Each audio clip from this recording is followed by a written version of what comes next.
Hi, this is Scott Garibay, and today we're going to talk about Dungeons and Dicelings. We're going to talk about Dungeons and Dragons, and we're going to talk about the brand new, exciting Diceling products, which are transforming D20 dice that turn into Dungeons and Dragons monsters. Today, I'm going to share with you how I'm going to use the Dungeons and Dragons Diceling Adult Black Dragon Diceling product. All right, so this is my plan to use it in my campaigns going forward. So the way that I'm going to handle this is so I'm purchasing the physical product. So I will have the transforming Diceling product itself, which is a D20, which is a fully functioning D20 die, which can be rolled on the table, right? And I'm planning on getting this into the hands of my player characters by granting them in the campaign session a magical item which will allow the player to use the D20 Dungeons and Dragons Diceling Adult Black Dragon. So this is my plan.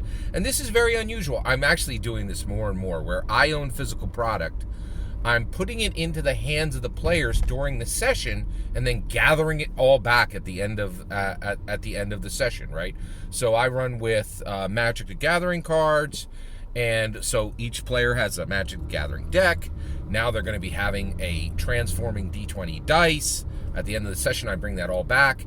And so increasingly, this is astounding to me. I used to be now at this point, I literally have a box per player of the physical objects that they are getting to use during the Dungeons and Dragons campaign session. Because despite what you've heard, Dungeons and Dragons is not going digital.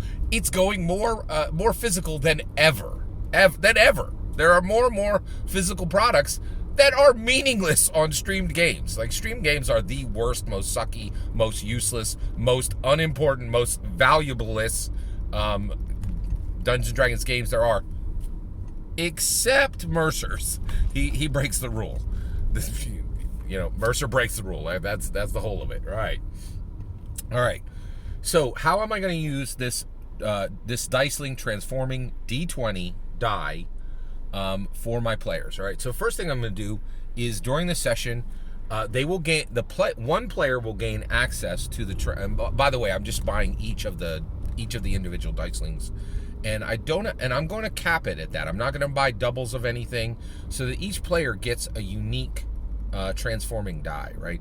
But also, in games where I have 5 or 6 players, I'm intending to use incentive, like, hey, there's 4 of these dice, right? If you don't do something awesome, if you don't acquire this magic item during this session, you are SOL, right? And you are definitely going to be unbalanced from the rest of the table, and you're behind. Get good, step up, do well, engage, right? Like, so I think that's one of the reasons why Dungeons and Dragons is moving toward these physical products, is to really get people to engage with Dungeons and Dragons more. And I think physical product for Dungeons and Dragons is the most engaging thing there is. I really think it's... And the reality is, hey, we had a great time with it. I had a blast with intangible campaign composition. I am fully moving to tangible campaign construction because it's the bleeding edge of Dungeons and Dragons. It's the most innovative, most cool, most new, most fresh thing, right? And I'm a tier 1 dungeon master. If you want, people are still doing old intangible campaign composition, shove over to the OSR and you'll find a bunch of them, right? Like, so yeah. All right. So basically, all right, here's my intent. So first things first is player character will obtain a glowing black icosahedron, that means 20-sided gem. Okay, it will be attached to a leather strap. The gem always glows, right? And by the way, it gives disadvantage anybody who wears it. Okay, anybody who even carries it, it gives disadvantage to stealth checks. And unless it's active. Okay, unless it's active, right? So that is problematic, and you'll see why. This thing has got to have a cost because it's extremely powerful in my Dungeons and Dragons campaign sessions. All right, so if they wear it, it's literally going to glow, and people are like, "Wow, what's that?" And you're like, "This is my glowing icosahedron gem. It's a magical item." And by the way, if they decide to sell it, and they can ease any magical item merchant in any large town like Neverwinter or Waterdeep will buy it, no questions asked, at 25 grand, right? 25,000 gold pieces. All right, so, and you'll see why once you see what it does.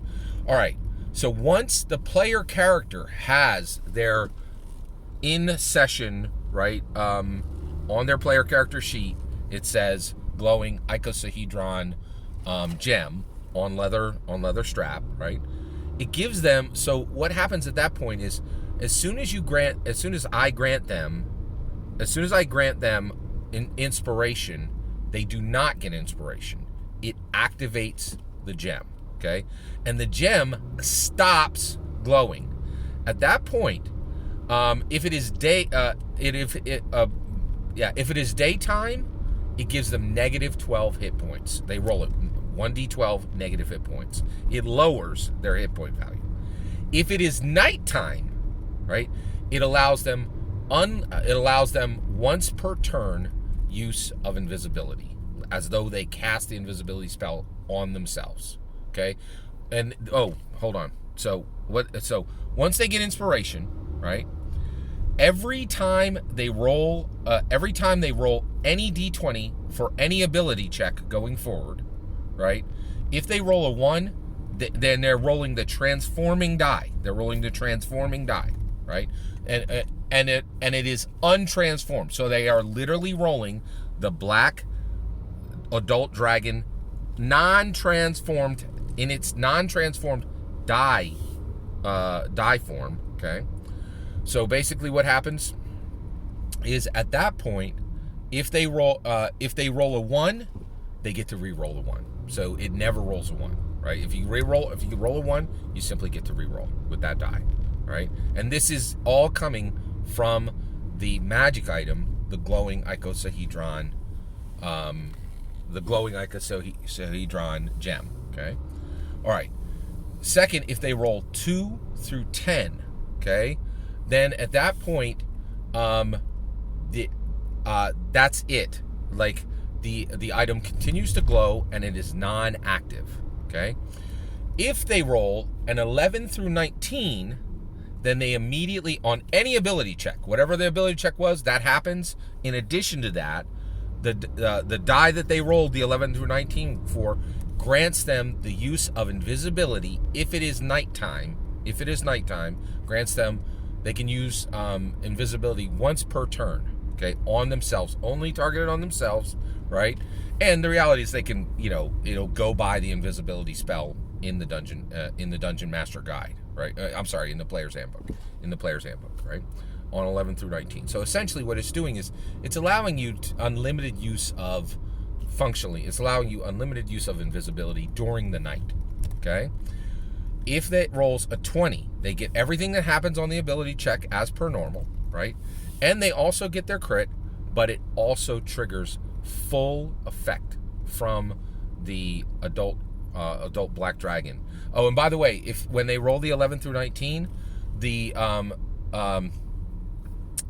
get that advantage. When they roll the d20, right? When they roll a natural 20 with that die, it transforms, it comes out onto the table, right? And that is the reminder that they have the following abilities. They retain use at night, and this only happens at night. If any of these are rolled during the day, this thing only gives a negative 12 to your hit points, which is major, right? But if you roll the 20, then what happens is, if you roll a natural 20, it activates for, oh, and by the way, each time it activates for a power, it's until your next long rest. Each time a power is activated from the glowing icosahedron gem, it is until your next long rest. Okay? You get that power until your next long rest. So the second is full use of all powers from the glowing black adult black dragon icosahedron gem, right? And what that gives you is unlimited access to the invisibility spell during night, and you no longer roll damage for any attack source. Doesn't matter if it's melee, doesn't matter if it's range, doesn't matter if it's spell. you simply get maximum damage, right? You don't roll. Whatever your maximum damage is, that's what you do. In addition to that, every single ability check you make is at advantage. Period. Done. End of sentence. And all of this is to honor the adult black dragon being an absolute reaper at night, because it can't be seen, and it can use the dark of night to its advantage. So this gives a cool adult black dragon themed power set to the player character, and during the game session, the player character is getting physical use of this object you own, which this is a brand new, truly, and that's one of the things I love about these physical products, is it really changes Dungeons & Dragons. Generally, you're not even supposed to touch another player's, it's bad etiquette, right, to touch another player's dice. Here, the Dungeon Master is saying, hey, here's this incredibly dope transforming die, and you're going to be rolling this, and you'll never roll a 1 again, because you get to, as long as this thing is active.